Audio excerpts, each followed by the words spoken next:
All right. Well, welcome again. Happy Thanksgiving week. We're almost at the end of the week. For those of you who don't know me, my name is Dr. Jaclyn Siano. I am one of the directors here at Inspired Instruction.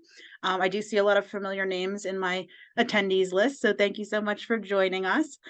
Today's topic for this webinar for November is called Ahead of the Curve, a guide to unpacking the revised ELA and math NJSLS. So this is a very, very informational webinar. There's a lot of stuff I'm going to be talking about. You can absolutely use the webinar chat to ask questions that I can either answer as we go or at the end, depending on where they fit in. Just keep in mind, you are going to be getting a bunch of resources emailed to you at the end, including a lot of these things that I'm going to be showing you. So there is a lot. So everyone just take a big deep breath before we get started, because I am going to be throwing a lot of information at you. But my goal is to save you the 20+ hours of time I've spent putting into diving really deep into these revised standards and putting this together. So that's my goal. And away we go.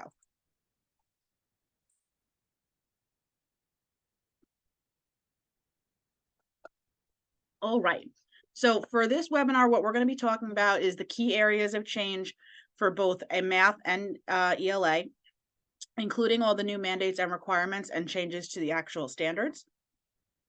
I'm going to be sharing some insights about how those updated standards are going to impact instruction and assessment. Excuse me. And I'm going to discuss some best practices, things to consider as you engage in the revision process. Especially how to make sure that you're in compliance with these new standards and all the things that they require. So I'm going to start off just by giving a quick Zoom poll. Just a really easy yes or no question. Have you started planning for ELA and math curriculum revisions yet? So planning does not mean that you have done everything, but that you at least have a plan in place, maybe a timeline, maybe some idea of who's going to be doing what. And it's okay either way, because you still have time. All right, so it looks like from my data right here, about 67% of you have not started planning, and about 33% of you have, and totally fine, totally okay either way.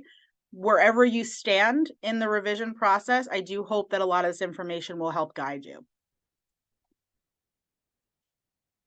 All right, so let's start off with talking about the different standards and some resources that will help you as you go forward. So first of all, in terms of state resources, the state has released a lot of stuff, and this is really what I've spent those 20+ hours poring over the past few weeks since the new standards have been released. In regards to ELA, and this is all on the New Jersey website under New Jersey Student Learning Standards. The two documents that you really want to take a look at as you're preparing for curriculum revisions and as you kind of start going through all this stuff are obviously the actual new standards. And what I found to be even more helpful is the crosswalk document, because what the crosswalk document does is it shows you exactly what has been changed from 2016 to 2023 by grade and by section. So I did find that very, very useful. And a lot of the stuff that is in this webinar today are my annotated notes based on that document. And then for math, we have something very similar. We have the math standards document. And then again, we also have the crosswalk that shows all the changes that have been made. So definitely as a starting point, when you do start getting into your curriculum revisions, definitely a great place to start is with the state resources. All right, take a deep breath. There's a lot of key shifts in English language arts that we are going to talk about today. And again, for those of you just joining us, please feel free to put questions in the chat and I will answer them as I can where appropriate, or I will save them to the end and answer them. But there is a lot. And as I mentioned, you are going to be getting an email within the next few days with a resource sheet. That resource sheet is going to have a one-pager that outlines all the key shifts, in addition to a bunch of resources that I'm going to talk about, and all these tables that I've put together in terms of my annotated notes on the key changes for each grade. So again, it's a lot, but you are going to have access to all of this. And this is also one of those webinars that the recording is going to be on our website, and you may want to watch it again, just because it is a lot of information. Oop, and we went backwards, and we didn't want to go backwards. We want to go forward. All right. So one of the big key changes for K through 12 is that the state created a set of ELA practices, which is not uncommon. We have practices in lots of other content areas. Basically, these are the guiding ideas of what students should be able to do upon completing a K through 12 education in ELA in the state of New Jersey. So really about, being able to communicate, being able to, act responsibly and just develop responsibility in regards to self-reflection, being an independent thinker, an independent writer, independent reader. Big push for making sure we're using evidence when we're making arguments, being able to cite that evidence, building knowledge throughout all of the content areas. There's a big push for leveraging technology. And then also a very big push for self-reflection and then being able to understand others. So we kind of look at these as like the overarching themes of all the things that the standards kind of represent. And the standards are kind of like the small bits and pieces that fall under these umbrellas. They also created an ELA vision. And in regards to the ELA vision, it really does make a major point to focus on culturally and linguistically responsive practices, which I think a lot of schools have been doing ever since the diversity, equity, and inclusion mandate has been kind of put into place a few years ago. But now it's really, really important. And you're going to see, and I'm going to show you some really key indicator changes that focus specifically on culturally and linguistically responsive practices. So really, again, the vision is this is how you should mold your curriculum. It should be including all of these things, and it kind of fits into line with the practices, and then also the standards kind of fit into there as well. So again, focusing on very similar concepts as the practices, but also pointing out stuff like authors and speakers across varied media, authors and speakers from different cultural backgrounds, engaging in daily writing and reading. So all the things that we do that we know are best practices, that when we think about the activities that our students are going to be doing and the resources they're going to be using in their ELA curriculum should be guided by this vision. So one of the resources that you are going to receive via email after this webinar is our diversity, equity, and inclusion helpful resources. And these are really helpful for ELA specifically, but they can also be used in social studies and other content areas. But good place to find resources and activities that do fit into that culturally and linguistically responsive practices that are now really required by the state. So across all of the ELA sections, K through 12, there is some common themes that I want to talk about as a whole. First of all, the state really did a digital shift, meaning putting a large focus on communication and the importance of virtual communication.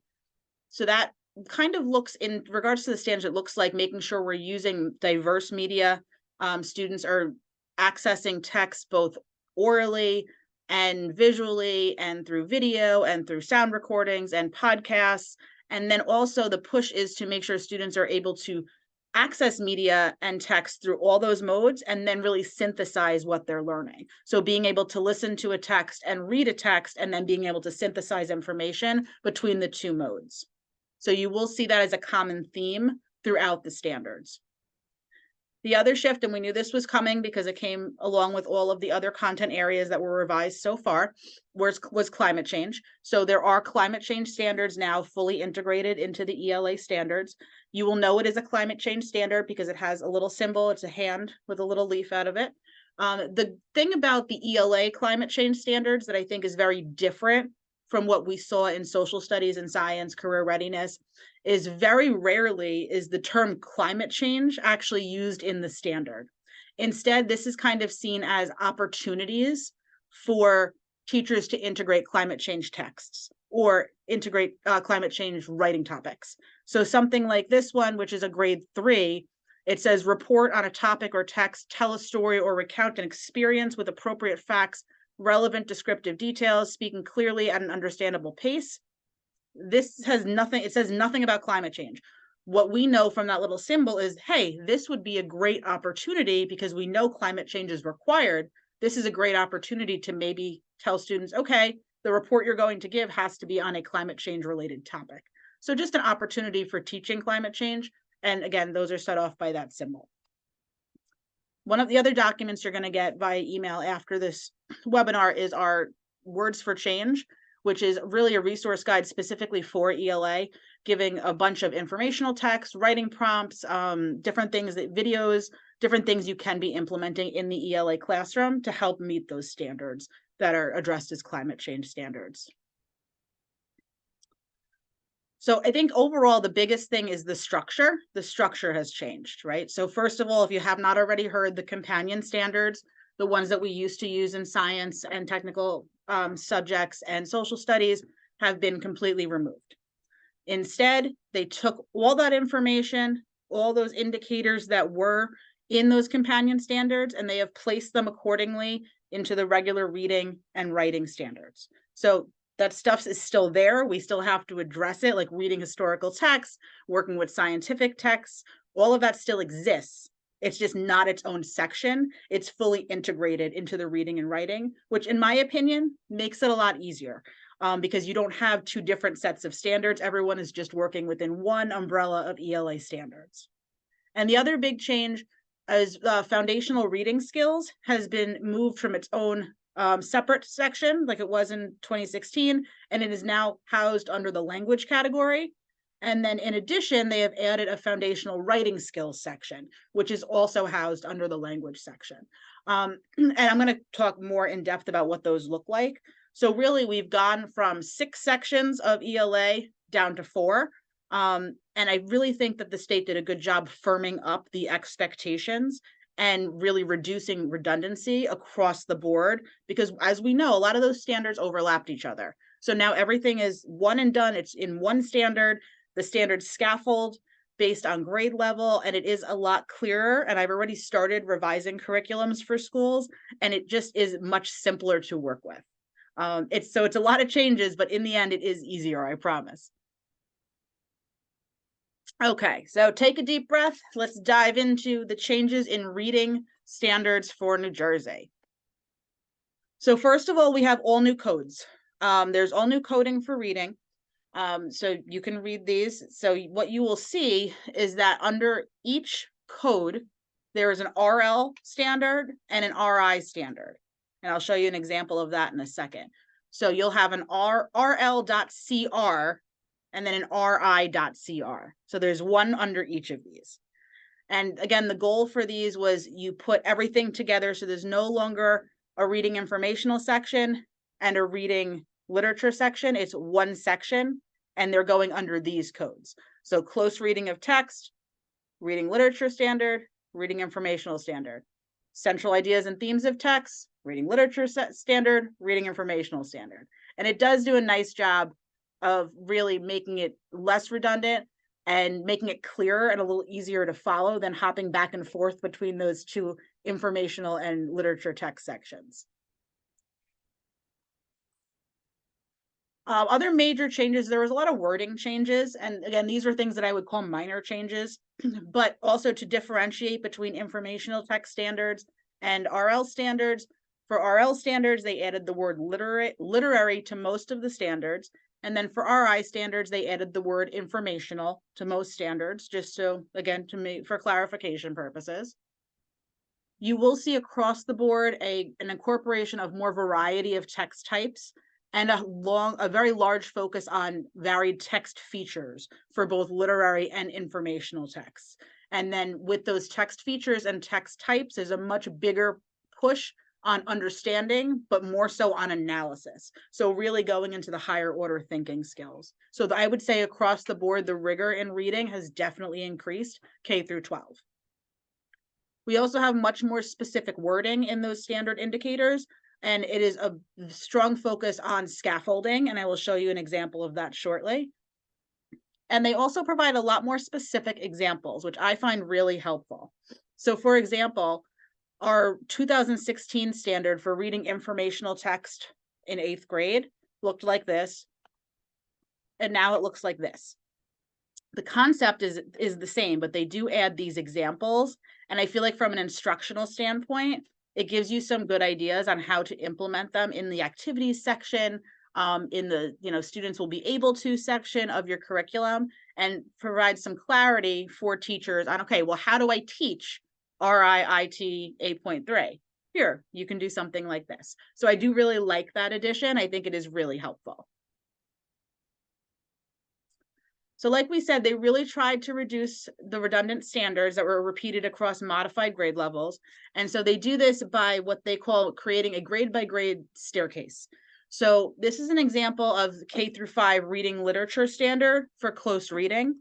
So you'll see if we start in kindergarten, just looking at K-5, if you look at the bolded words, you can see all of these standards have to do with reading literature and close reading of reading literature. But as we go through the staircase, they're adding a little bit more rigor to each grade. So we start off in kindergarten with they're doing this with prompting and support. Grade 1, we take away the prompting and support. Grade 3, now we're asking them to demonstrate understanding and refer to the text. By grade 3, we're asking them to make relevant connections. By grade 4, we're asking them to use textual evidence. And then by grade 5, we're asking them to quote accurately. So again, I think they did a nice job of streamlining it so that we don't have multiple standards all addressing the same thing. Like, this is the standard for close reading, asking and answering questions when it comes to a text and making connections. Another example, this is for informational text. So if we look at grades 6 through 12, this is for informational text interactions among text elements. So we start with grade 6, analyzing how a particular text structure unfolds. By grade 7, we're now also looking at how elements of a text interact. Grade 8, we're doing it across multiple text types, including both literary and informational texts. Grade 9-10, we're focusing more on analysis of how the author unfolds ideas throughout the text.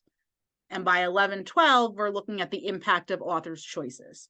So again, really that scaffolded, building upon each other as we go. All right, I know this is a lot of information, and I promise it's more and more. So these charts are the ones that you're gonna have access to. I put them all into a PDF, and you're gonna get them when you get your follow-up email.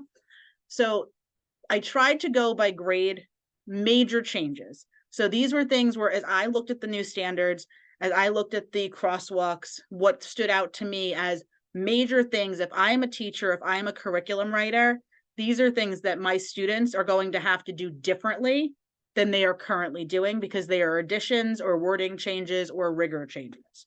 So I'm not going to read every single one because we would be here for 3 hours instead of 1, but just to kind of give you an idea, there are increased rigor and changes of focus in every single grade, in every single content area. And again, that lends itself to that scaffolded, tiered instruction and tiered expectations for the standards. So these things that are underlined, and this is K through 2, are new expectations. So students may not already be doing these things based on the curriculum, and now they will be expected to do these things as of September of 2023 because they are now part of the written standards.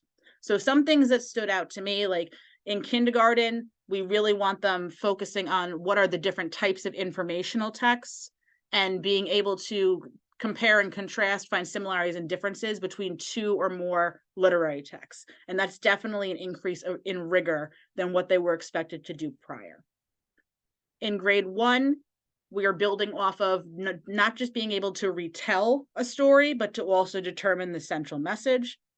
A lot of focus on similarities and differences between multiple text types, recognizing organization and features of literary text, and then also comparing and contrasting between literary and informational text features. So you'll see that as a theme, especially throughout the younger grades. Big focus on text structure, text organization, comparing and contrasting multiple texts. Like, you're going to see that multiple times across the different sections. In grade 2, this is where I saw a big change, where now we're really asking the students not just to summarize or to answer a question, but to be able to refer back to the text, not necessarily to give, a quotation or a citation yet, but at least say, oh, well, the author said, and then some kind of summary. And this is definitely something that did not exist before. Grade 2, they're also expected to be able to comprehend both written and oral text. So like we talked about before, that multimodal, diverse media, making sure that we're incorporating that. Again, focus on comparing and contrasting 2 or more informational texts on the same topics. And another big one that really fits into those those practices and that vision, looking at texts on the same topic by authors from different cultures. So looking through different cultural lenses. So in my opinion, and I'm going to talk more about this later, especially with reading in the younger grades, because it might be happening in the older grades, but not as much, big focus on paired texts, especially pairing literary text with informational text, because that's how you're going to, master these standards, is exposing students to as much literature and informational text, as much variety of those texts as you can. In grades 3, 4, and 5, you'll see these are building off of what we talked about in K-2. So in regards to changes in rigor for grade 3, we want them reading multi-paragraph informational texts by grade 3, which was not the case. It never said anything about how long the informational text had to be. You'll see a lot of comparing and contrasting. Again, same author, but different texts. Describing the development of characters. Before, it used to just be, hey, summarize those characters. Now they really want them getting into how do the characters develop. And again, multimodal written and oral texts. Grade 4 and 5 is really where we get to see the big rigor shift for reading. Now they're getting into, again, we're not summarizing anymore. We're not just recognizing. We're really diving into that higher order thinking in grades 4 and 5. Explaining impact, focusing on point of view, using graphics and visuals, which is another part of that data integration, using facts, details, and explanations to support reasoning. So the rigor is definitely increasing as we go further. By grade 5, the state wants them analyzing authors' choices and point of view and the impact that they make, interpreting multiple types of information, so graphs, data sets, audio recordings, written texts, variety of media.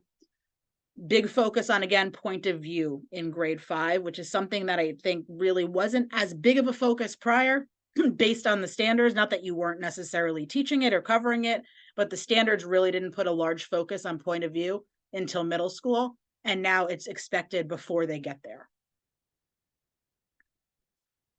Grades 6 through 8. So 6 through 8, we're really seeing that big focus on text structure.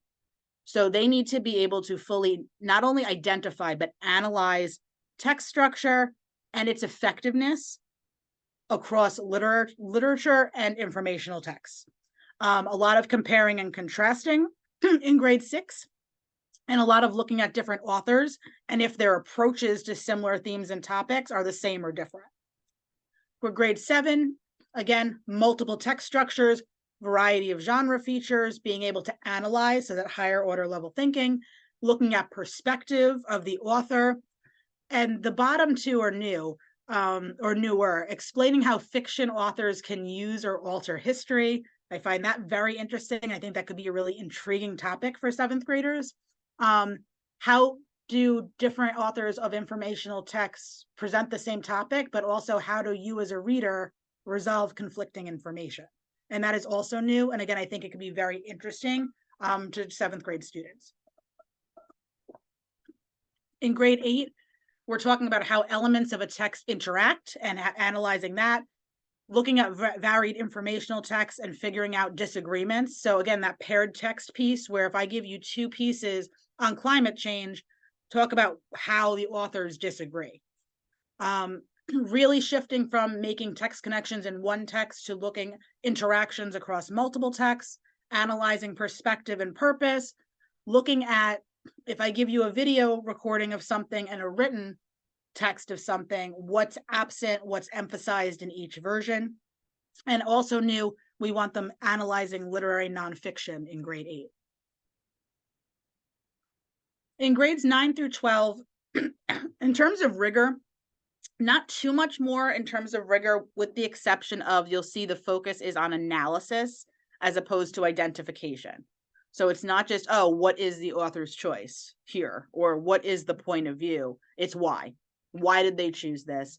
How does the author use historical material? Why does he use it? And you'll see also some stuff from the companion standards being pulled in here, where you really do have to make sure in your English classes, you are covering historical texts, scientific texts, technical texts, because that is part of the standards now, and you'll also see it in the writing standards as well. So again, if you see all these words, analyze, evaluate, we want to talk about the significance of things. So just not so much new, but more higher expectations of what they need to do. All right, let's dive into writing. So changes to the writing. Again, new coding for all writing. Not crazy. I mean, it's all pretty easy to determine once you actually see it. So for example, argumentative writing is AW. So before it was just W.910.1. Now you have that AW there, still standard 1, but you have the AW coding there as well. So for writing across the board, there's an increased focus on the writing process. So that means when you're thinking about what you need to add, edit, change as you do curriculum revisions, the writing process, you'll see almost all the standards from kindergarten on now include making sure the students are doing some kind of pre-writing, whether that's determining the audience or determining their focus. And then there's a big push for self-reflection and peer reflection.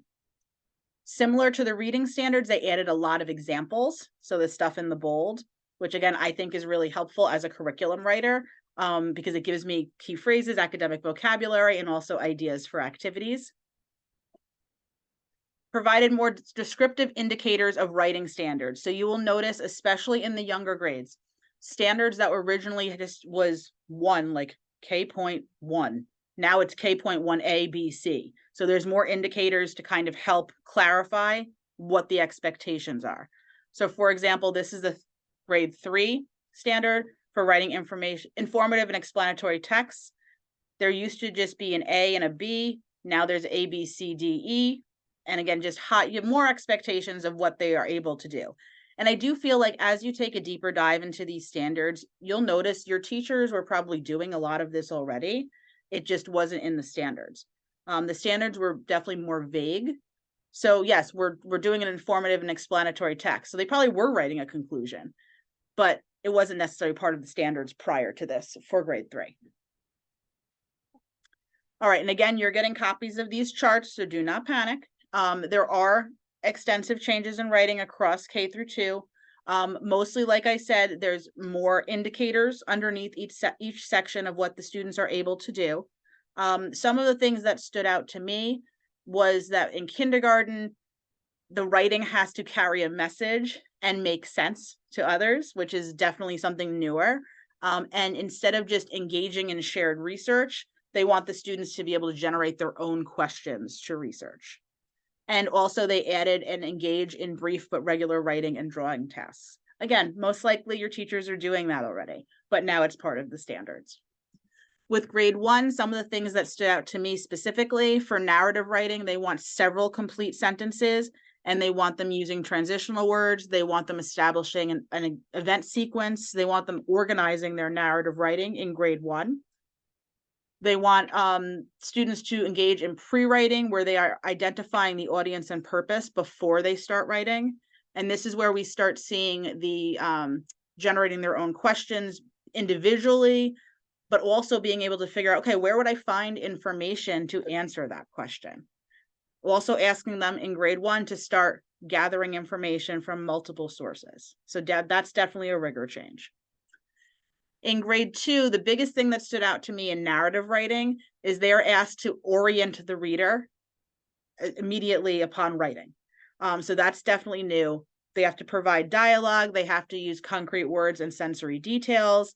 Again, the pre-writing, identifying audience and purpose before they get started.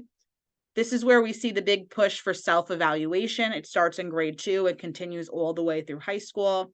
Prioritizing the importance of information when doing research. That starts now in grade 2 and carries all the way up. Engaging in both collaborative and independent writing.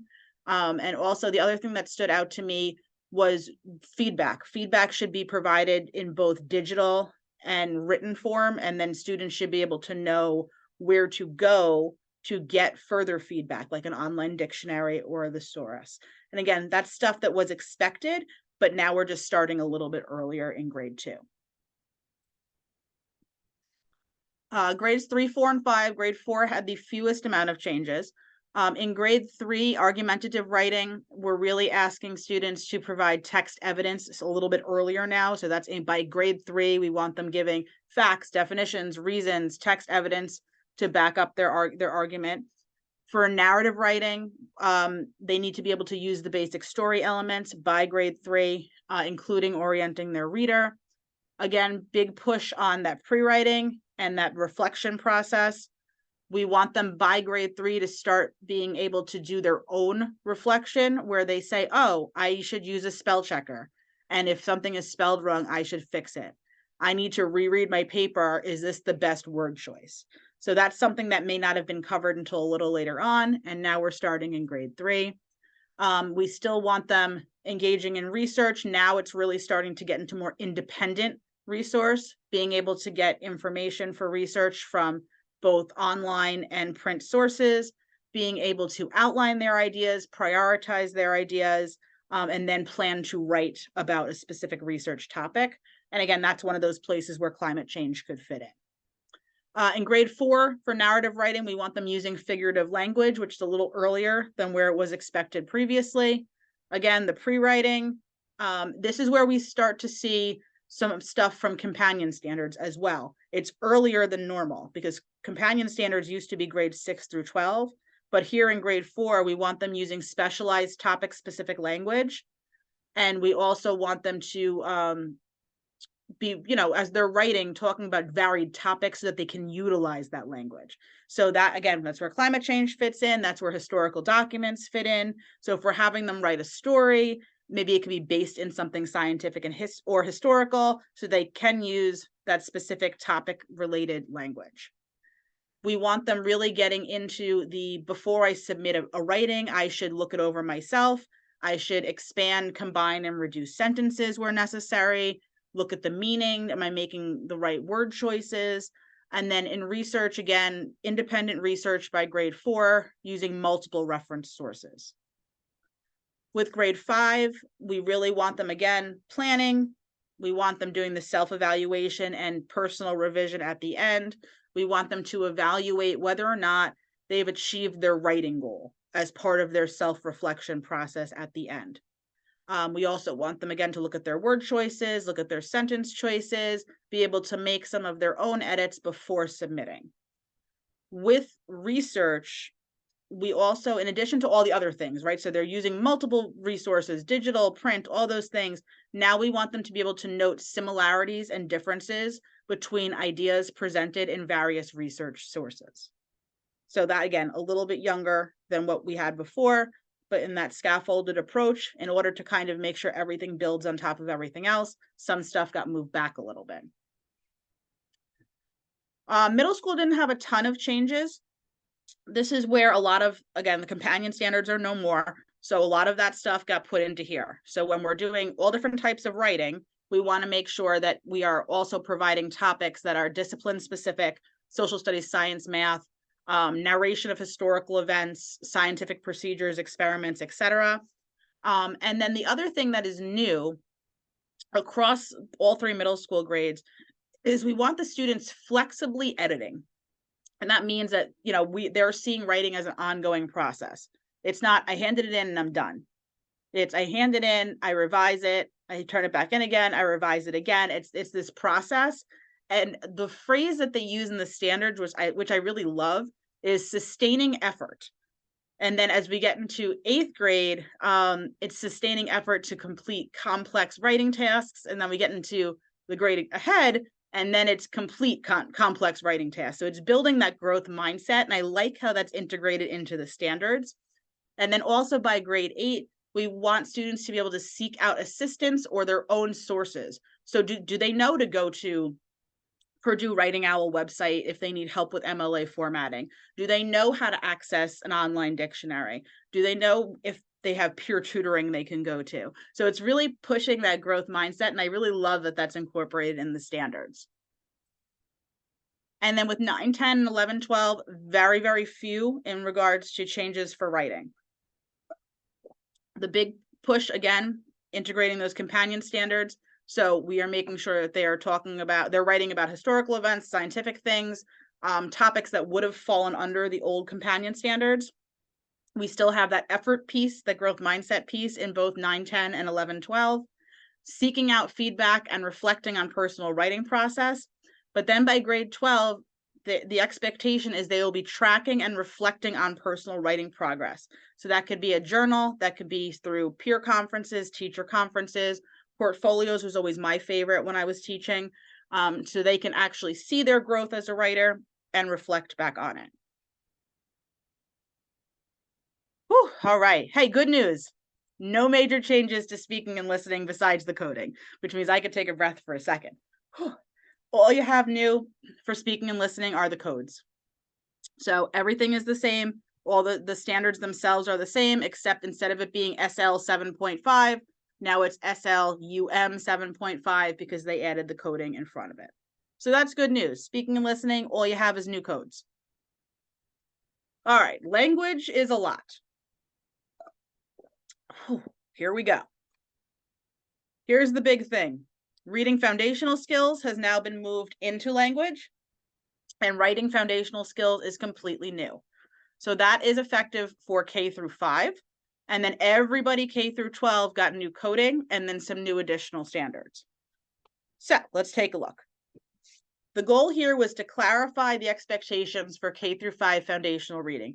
Again, laying that foundation so that if they master these skills in K to 5, they will have all the skills they need to progress in the middle school ages and above. Then they created the K-5 foundational writing expectations as a complement to the reading ones. You're going to see an increased inclusion of the phrase domain-specific language, which again comes from the companion standards, and you're going to see an increased focus on asking students to analyze language. Why an author uses the words that they use. Why does a speaker use that tone? Choices, figurative language, things like that. And that's across the board, K through 12. Okay. Foundational skills for reading language. Just the stuff in green is new. So only kindergarten and grade 1 have print concepts and phonological awareness as indicators under reading language. I'm sorry, foundational skills reading under language. Okay, so we have, again, coding is very similar, except now you have the L in front of it. Very similar in terms of standards. You will see some additional indicators. And again, I think it helps because it very specifically clarifies what the students are expected to do. So simple syllables that do not include these final letters. So it's very specific, and I think that helps. So grades K and 1 have print concepts and phonological awareness under foundational skills for reading. And then from there, grades K through 5 have phonics and word recognition. So everyone K through 5 has phonics and word recognition standards. Again, the stuff in green is additional and new. And really the big addition is reading high frequency words at grade level, including irregular words. So again, just bolstering that rigor, not necessarily stuff that you weren't doing, just maybe not stuff that is specifically listed in the curriculum and now we have to be aware of. No changes to grades 4 and 5 phonics and word recognition standards. For foundational skills for fluency for reading, kindergarten is the only one that had any changes for that. So by the end of kindergarten, students are expected to read emergent reader texts, specifically, focusing on comprehension and decoding accuracy. Again, not necessarily different, but wasn't explicitly stated in the standards. Now, when we move on to these writing standards, which are new, so foundational writing is completely new. It is for K through 5, but similar to reading, you have indicators that are only applicable for K to 2. So the first one is sound letter basics. So sound letter basics is the first subsection of foundational skills for writing, and it only applies to K through 2. So these are all brand new. So kindergarten's on the bottom, and then scaffolding up to grades 1 and 2. You'll see very clear specific indicators, things that were definitely occurring in the past standards, but now they've been moved to this foundational skills writing section. So for kindergarten, it's, matching upper and lowercase letters, orally segmenting phonemes, writing from left to right. And then we scaffold up to grade 1. It's doing the upper and lowercase alphabet from memory, and then, kind of taking out that helping hand piece, like with support, recognizing that each syllable is organized around a vowel sound. And then we move up to grade 2. Now we're writing legibly and showing fluency. We have all of our our consonants and vowels down for the most part. So K2 sound letter basics, and it's only K2. Now, next part of foundational skills for writing is spelling, which is only goes up to K4, but all K1, 2, 3, 4 all have spelling based standards. And you'll see they are pretty specific. What should we be able to spell in each grade level? In addition to what we can spell, it's how are we doing it? So in kindergarten, we're writing frequently used words accurately. In grade 1, not only can we spell short vowels and using short vowels and single consonants, but we can also make consonant blends. So it does kind of scaffold its way up. Like grade 2 has a lot of spelling standards. And again, it's not so much different, it's just really specific. Like you have to make sure you cover every single one. And then in grades 3 to 4, you'll see like use of digital or print tools. So again, that data integration, being able to spell regular 2 and 3 syllable words. And then by the time we get to grade 4, it's, again, analyzing, because we're upping the rigor and we're upping higher order thinking. Analyze and spell multisyllabic words. So it's, again, increasing the rigor, but spelling is new. Not that nobody was teaching spelling, but they are very explicit in the standards on how we should be teaching them. And then this is the last section of foundational skills for writing is sentence composition, which incorporates grammar, syntax, and punctuation. Again, these are all new. I love the lots and lots of indicators because it is very specific. So in kindergarten, I need to be able to teach my students how to use end punctuation, how to distinguish between a complete sentence and a sentence fragment, how to use conjunctions. Like it is specific. And as a curriculum writer, I love that because I'm saying, okay, I need to make sure I have multiple lessons that speak to each of these subgroups. Okay, for grade 1, again, adding, scaffolding up with the rigor, using commas, distinguishing between complete sentences and sentence fragments, and then saying what's missing, using conjunctions appropriately. Grade 2, upping the game, separating run-on sentences, and then, if something is missing, what do I have to add? Being able to punctuate appropriately, using apostrophes. So again, very specific. And I'm a grammar person. Those who know me know as an English teacher. So I very much appreciate this as a curriculum writer and an English teacher. Grades 3, 4, and 5 all have sentence composition standards as well, all brand new. Again, you're getting copies of this, so I don't want to waste your time by reading all of them to you. But again, they are new. They may be a little more rigorous than what we expected. Or what we were doing before, but not new to most likely what teachers are teaching. And in general, you do have some other additions in vocabulary, especially the vocabulary section, especially in language. So for kindergarten 1 and 2, you do have some new standards that have been added that don't fall under the reading or writing foundation. They're just under the vocabulary. For kindergarten, forming regular plural nouns, producing and expanding sentences. In grade 1, using words or identifying words that suggest feelings or appeal to the senses. Grade 2, again, upping that rigor, describing how words and phrases supply rhythm in a story or a poem.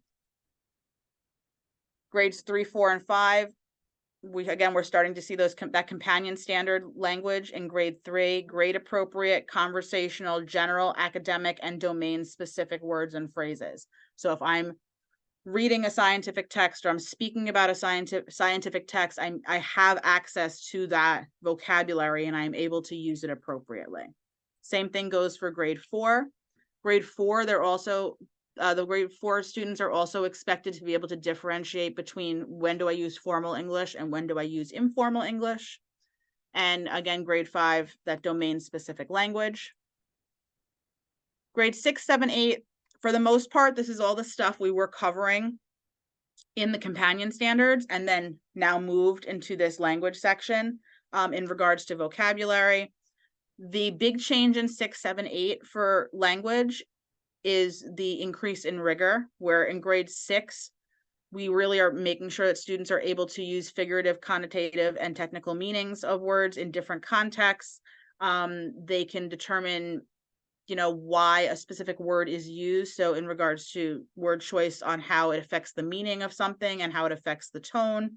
Grade 7, very similarly, but now again, we're upping it and we're going to analysis, analyze why a specific word was chosen and how it affects the meaning or tone.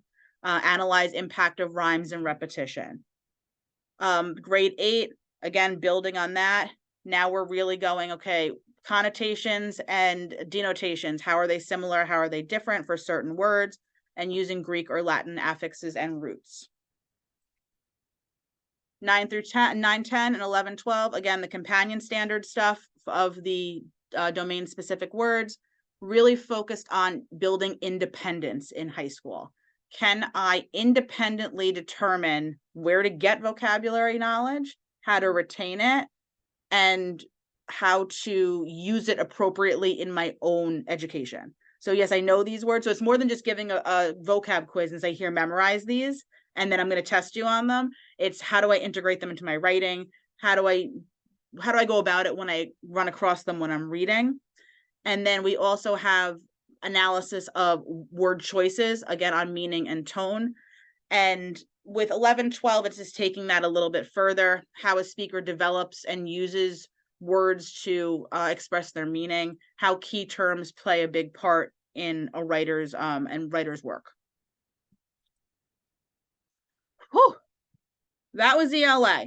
Lucky for you, math is significantly shorter. I think the state tried to punish us too terribly. They didn't do horribly long revisions on both sections, just really ELA. For math, I'm going to take a sip of water because I've been talking for a long time. All right, for math, you are going to get some resources as well, including a one-pager that talks about all the key shifts. Significantly fewer. So the big thing with K through 12 is the word fluency and fluently have been taken out of the standard language. Instead, they've replaced the word fluency with the phrase accuracy and efficiency. And the goal of this is because we wanted to emphasize efficiency over speed. And fluency kind of connotates to you have to do it fast, as opposed to being accurate about it and being efficient about it. So you'll see, like, for example, KOA-A5, the whole thing stays the same with the exception of they took out demonstrate fluency and it changed it to demonstrate accuracy and efficiency. And you'll see that across the board. That word fluently or fluency is just not there anymore. So that's an easy change, right? Climate change as well for math. And it's interesting. I don't know about you guys, but when I first thought about this, I'm like, how are they going to implement climate change standards into math? And they did it very similarly to ELA, where it's seen as opportunities to integrate climate change data, climate change word problems, anything like that, or resources that have to do with climate change. So the standards themselves say nothing about climate change, just like ELA.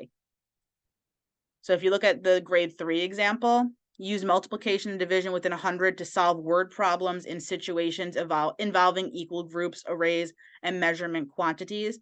That just means your word problem can have something to do with climate change. It's an opportunity to use it as a topic. Same thing for NQA. Define appropriate quantities for the purpose of descriptive modeling. Reporting quantities, maybe they're reporting on CO2 levels. Something like that. It's just an opportunity to include the topic. One of the other things that you'll be getting access to, similarly to ELA, we also made a mathematics climate change toolkit.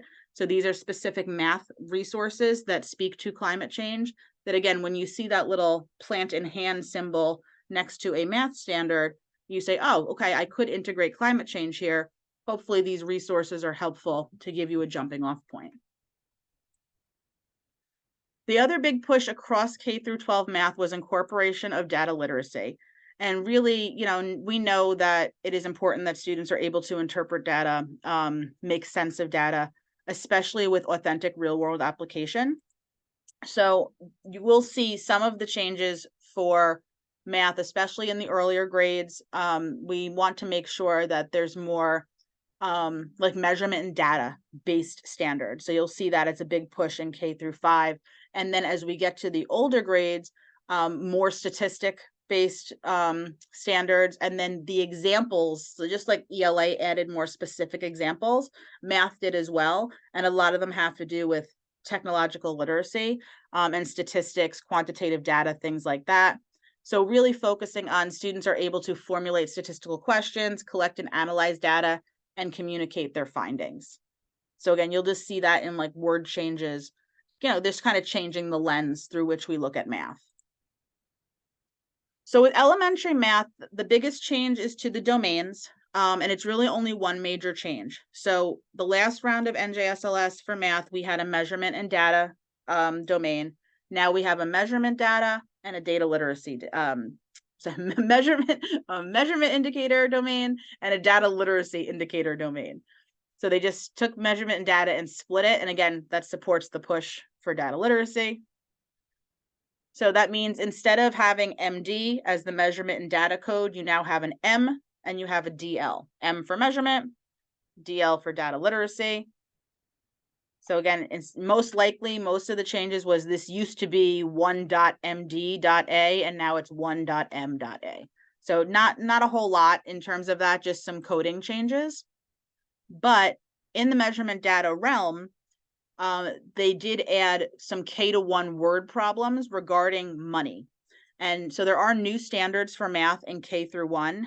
And the reason for this is I think they realized that by grade 2, students were expected to work with money proficiently, and they had never been introduced to it in K through 1.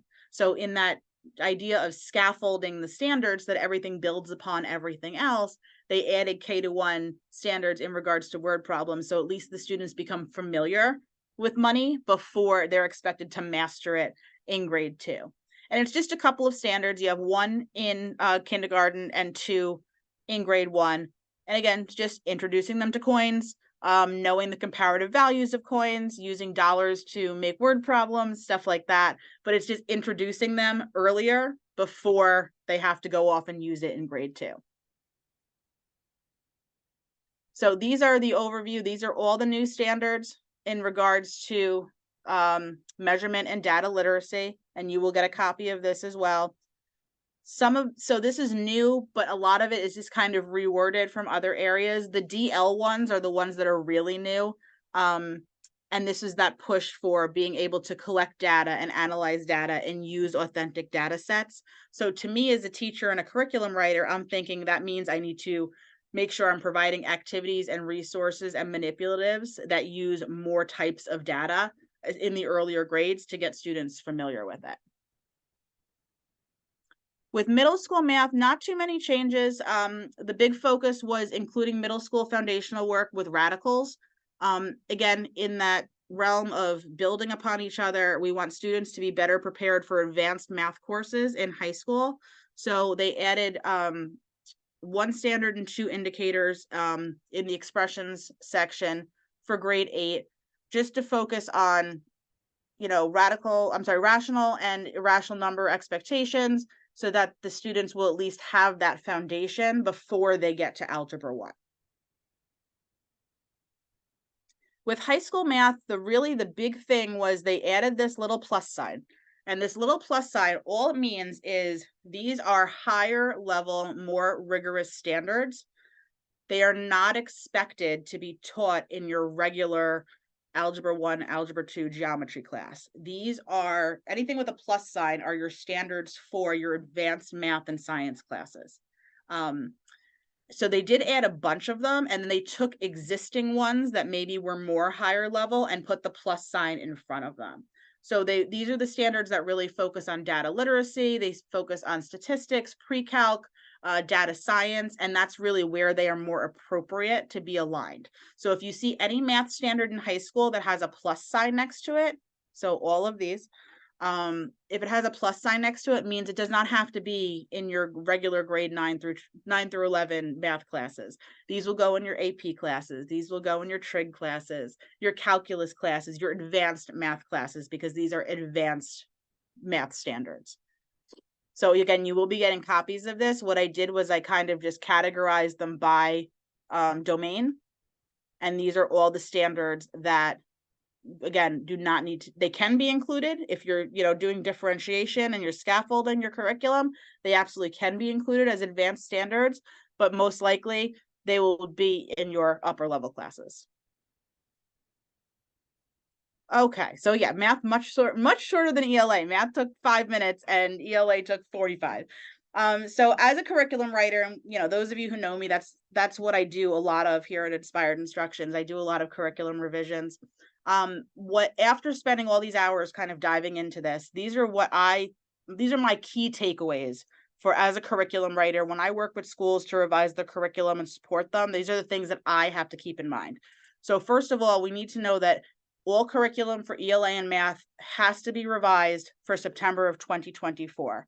And I think everyone knows that. But one of the things that I'm finding in conversations with schools is they forget your social studies, your science, your art, they all have interdisciplinary standards, and most likely they're the old ones. So if you have ELA interdisciplinary standards in your art, in your Spanish class, in your whatever, those are going to have to be updated as well. So that was the one thing that I was like, oh no, like we have to make sure that we're covering everything.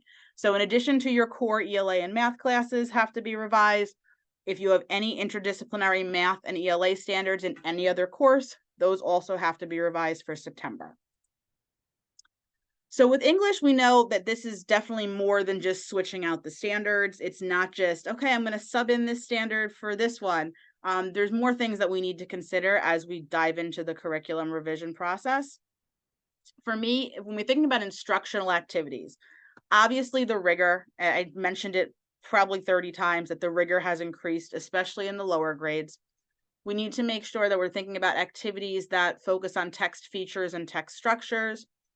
I think one of the things that I'm going to be focusing on as I help schools is making sure there's a lot of higher order thinking questions, because a lot of those standards now focus on analysis and synthesis and not just recognize or determine. So definitely more higher order thinking questions, more opportunities for students to use textual evidence, consistent opportunities for that whole writing process, but definitely on self-reflection and peer reflection, using portfolios, anything where they can reflect on their growth, in addition to also planning in the beginning.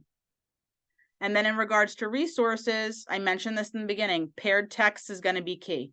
A lot of these standards focus on multiple texts, and not only multiple texts, but multiple genres of texts. So paired text is going to be crucial when we're revising our curriculum, making sure those texts are from multicultural and diverse authors on diverse topics.